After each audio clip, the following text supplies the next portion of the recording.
And welcome to Lady Vol Media Day. We're glad you're all are here today. I'd like to start off with a reminder to silence your cell phones, please, if you would. When you have a question, please raise your hand. We'll have microphones on both sides of the room, and we'll pass that mic to you to ask your question. Before we get started, also, just a reminder, we're going to go from here down to the arena right after this and enter on the other side of Pratt. So just walk down below Pratt and into the court level doors on the southwest corner. We'll have credentials there. We'll have a schedule, also a layout of where our players will be stationed on the floor there in Thompson Bowling Arena. So with that, we'll go ahead and get started. We're going to have Coach Harper open up with a couple of opening comments about the team, and then we'll take your questions. Thank you. Thanks, Eric. Thank you guys for being here. We're excited about this upcoming season, and this team has been fun to coach. We have a lot of talent on our team. They've all been working really hard and pulling for each other, and I think they're all very excited about the possibilities this year. I also understand right now no one in the country has lost a game. And so everyone should be excited about their upcoming season. But, I think this team is special. And, we understand it's a long, long journey. It's a process. You don't just snap your fingers and win a lot of games. There's a lot that goes into it. And we have a long way to go. We have a lot we need to do as a team. But I'm just really excited that this is the team that we're doing it with.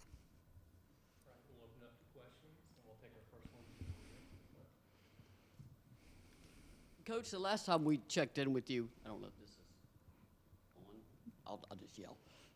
Okay, the last time I checked in with you, or we checked in with you, we're talking about managing this roster. Now you've had some time with it, particularly preseason. How is that process going with 16 players? I will say our practices have definitely looked different this year. Practicing with 16 players has been challenging to get to figure out the best way to get reps for our team. We have designed practices differently. We might make 3 teams of 5, with Jesse still not being a player. We have 15 players, active players right now. But we might have 3 teams of 5. We might have 2 teams and our practice guys. We might have 1 team going against our practice guys. When you do that, you have a whole team standing on the sideline. So we have to be creative. We've played some cutthroat where it's rapid in and out, round robin, 5-on-5. We've done a lot of different things to try to get reps, and we're playing a lot of people different positions. So I have to be very creative on assigning positions to our players because they can play different positions within a group of 5. So it's been fun trying to figure out what works best, and every day looks a little different for this group. We'll go next to Jimmy in the front, followed by Tim and then Cora.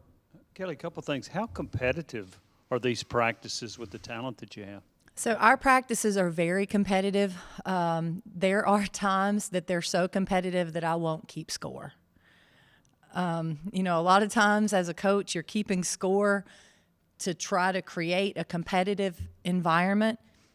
Sometimes I'm trying to dial it down. And, they want to win. They like going out and competing against each other. I can tell you a great example.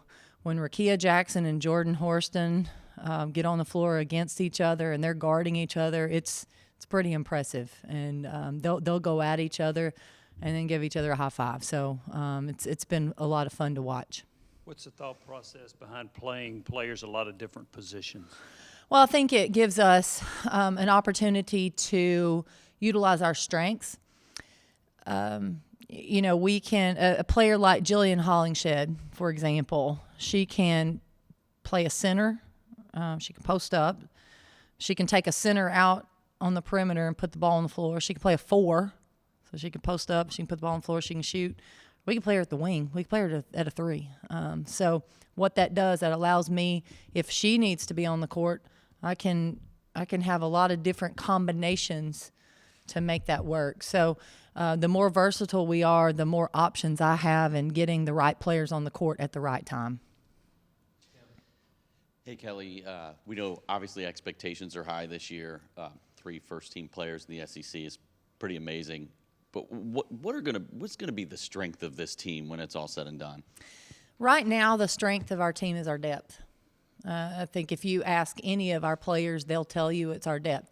You asked me that last year, I would have said it was our rebounding. It's not our rebounding right now, which a little bit of a problem for me, considering that's the big deal to me. But it is definitely our depth. And, for that to pay off, we have to play a certain way. So our pace has to be up a little bit more. We have to be very physical to be able to take advantage of that late in games. Kelly, last year at Media Day, you told us that Marta was going to be out for the whole season. Going into this season, what has stood out to you about her, and how can she be an X factor for you guys this season? Marta is shooting the ball really well in practices. We utilize a lot of data, and our stats during live play in practice have shown that she's shooting the ball over 50% from the field. And it's pretty impressive. She gets in the gym a lot. She understands the game. She knows our offense inside and out. And she's very competitive, very driven, and that shows when she's out on the court. She's also had a really good positive voice for the team, and that's been a really good thing for her teammates to be able to hear from her and have that constant voice.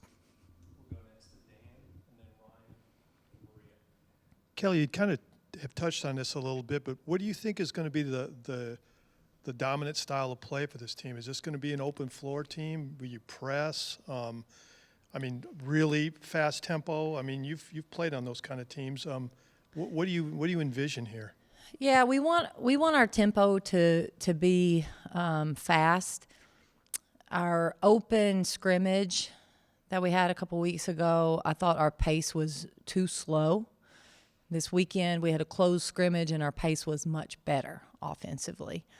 In addition to that, I think our tempo and pace has to be there also on the defensive end, and that's going to be a lot of effort, probably more full court opportunities, and we've got to be great in the half court set defensively.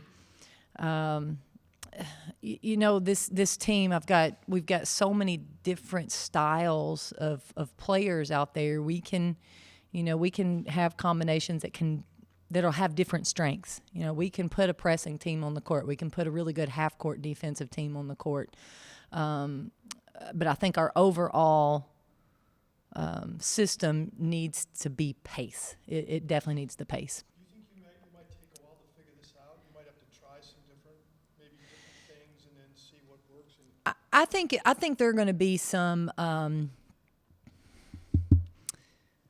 questions that can't be answered until we have games, and I think that's going to be some lineups. Some lineup combinations. I think we'll see a more accurate picture when we get to games. You said a few minutes ago that you felt like this team is special. Well, why do you feel that way? Well, I think they're all driven. They all want the same thing. They are so much fun to coach. They really are. You go out and you ask them to do something, and they're going to give it to you. They're fun. We have a lot of personality on the team. And, I think sometimes as coaches and as people who watch teams, I think you get so caught up in where you're going sometimes that you forget to enjoy the moment that you're in. They're special because I love walking into that practice every single day with them, and I think there's so much more to it than their potential and what might happen. It is the day-to-day excitement that they bring that is really special and fun.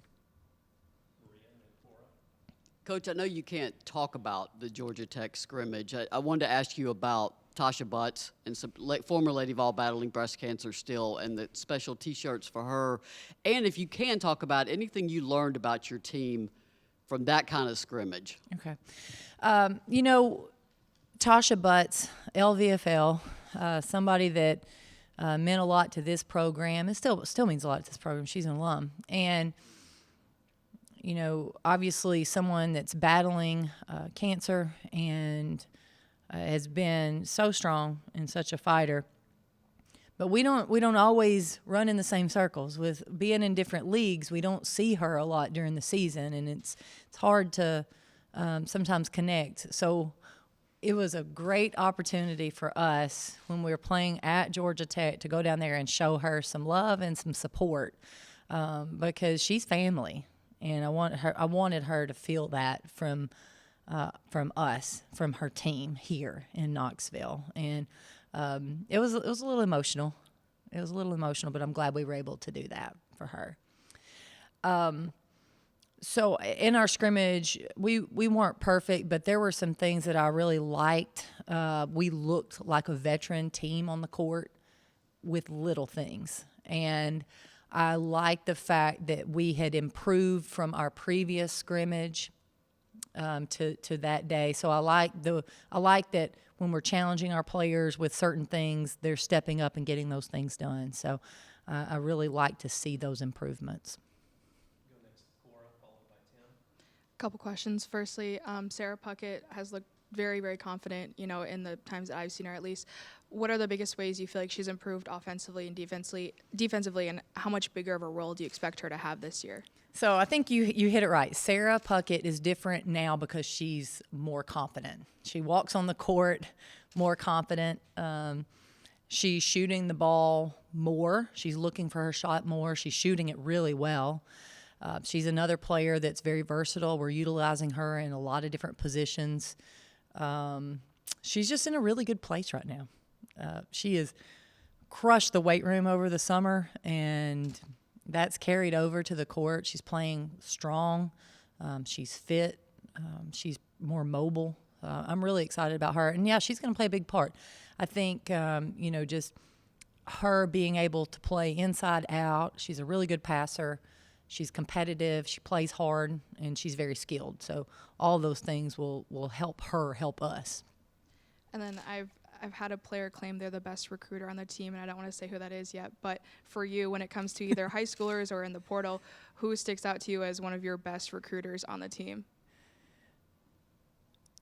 Jordan Horston's really good.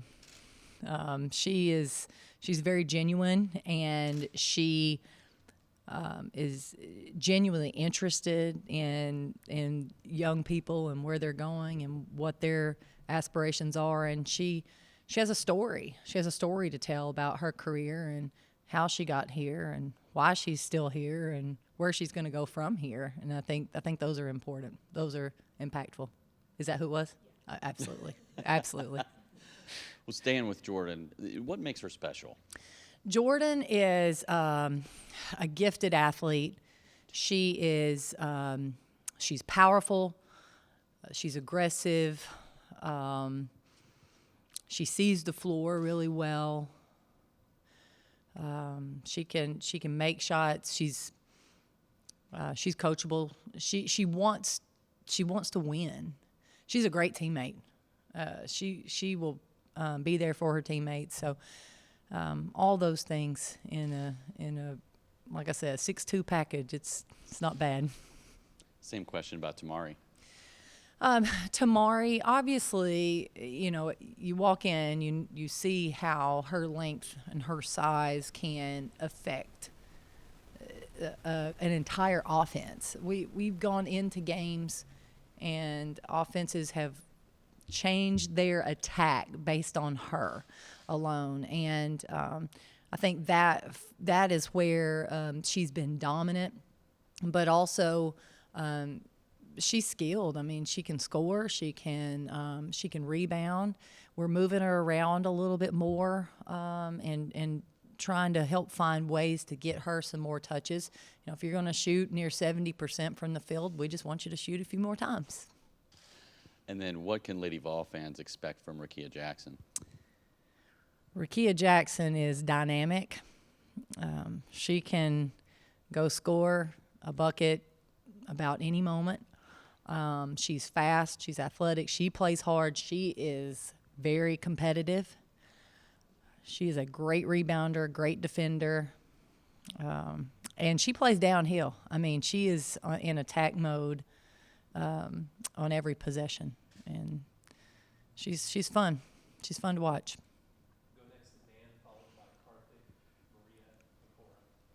Kellie, with all these new players, have you had to do anything, maybe intentionally, to build chemistry or bring them together, or is this happening organically amongst themselves? Yeah. So one of the things that we do now as coaches, we have to intentionally work on our team chemistry, and that was even before this year. So we definitely knew we needed to work on it this year. When you have 6 new players, it's that's a lot, and you've got to work on the chemistry and help facilitate them getting to know each other.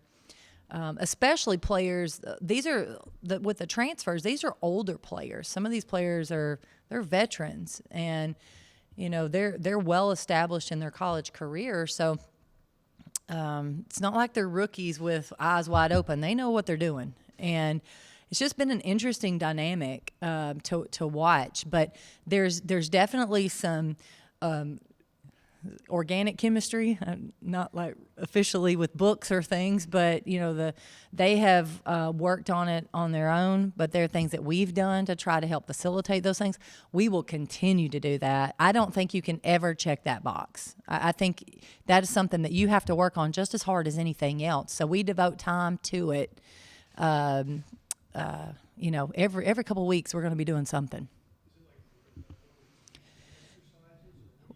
Everything we do is intentional. Everything we do, whether it's small group meetings, rooming lists, where we go eat, large group sessions. While we were in Atlanta, we went to the Civil Rights Museum. So we're always intentional about things we're doing with our team. This week I'm having individual meetings with our players. There's everything we're doing is trying to help foster that culture and that team chemistry. Coach, probably a good problem to have, but with so much talent on the team and so much depth, how do you balance the minutes between all the players? It's a great question. Dividing minutes will be one of our biggest challenges this year. I keep saying I can't win a petition to play a 5th quarter. It'd be nice if we could. But, that it may be game to game. It may be, how we're playing in the first half will determine second half minutes. Practices leading up to. We have utilized practice stats more this year than ever for that reason, to try to help us, because we have so many players that can be productive when they step out on the court. We recognize that, but we also recognize that there's only 40 minutes. So it's going to be a difficult challenge. 2 quick things. One, in the years preceding you, and even when you got here, you had to play young players almost by choice. That's what you had, freshmen, sophomores. Now with this veteran team, you've got one of the top freshmen in the nation coming in, and Justine Passat. How nice is it to be able to ease her in instead of just tossing her in like, say, Jordan and Tamari had to do? Yeah, Justine is really, really talented. She has great instincts. Obviously she can shoot the basketball, but with her size, she can rebound, and she can do a lot of other things as well. But she is playing on a very talented veteran team. So, she's going to learn a lot this year, but it may not necessarily be by fire. You may not have to throw her in and figure it out. We're excited that she's going to have the opportunity to play with some of the players she's going to play with this year. I think it's going to be great for her development. She is going to be really good. There's no doubt about it. And then a follow-up on Rakia. She came out of high school, obviously, same year as Jordan Horston, and was in the conversation as perhaps the best player to come out of the state of Michigan. Dina Head, Deidre Charles, Peggy Evans, those are former Lady Vols. I noticed the SEC coaches All-American teams came out today. Media only had 5 picks. We managed to get Rakia Jackson on first team. Coaches had 8 picks, and I know you can't vote for your own players. Second team, as competitive as Rakia is, do you think that would get her attention? I'm sure it has. Let me tell you, she doesn't need any extra motivation. This kid is so competitive. If I had the opportunity to vote for her, I would have voted for her. I think she's that talented.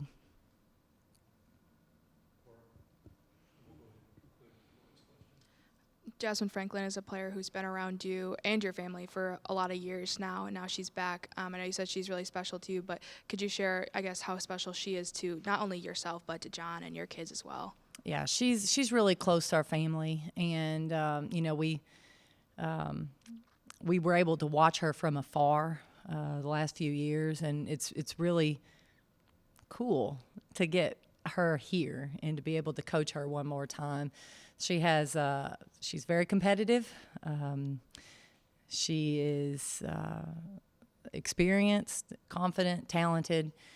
She's also a great voice on the court, and big personality off the court. And I think, those are just reasons we love her, and I think she fits right in. Thank you, Coach Harper. We'll see you, your assistants, and our players at Thompson. All right. Thank you.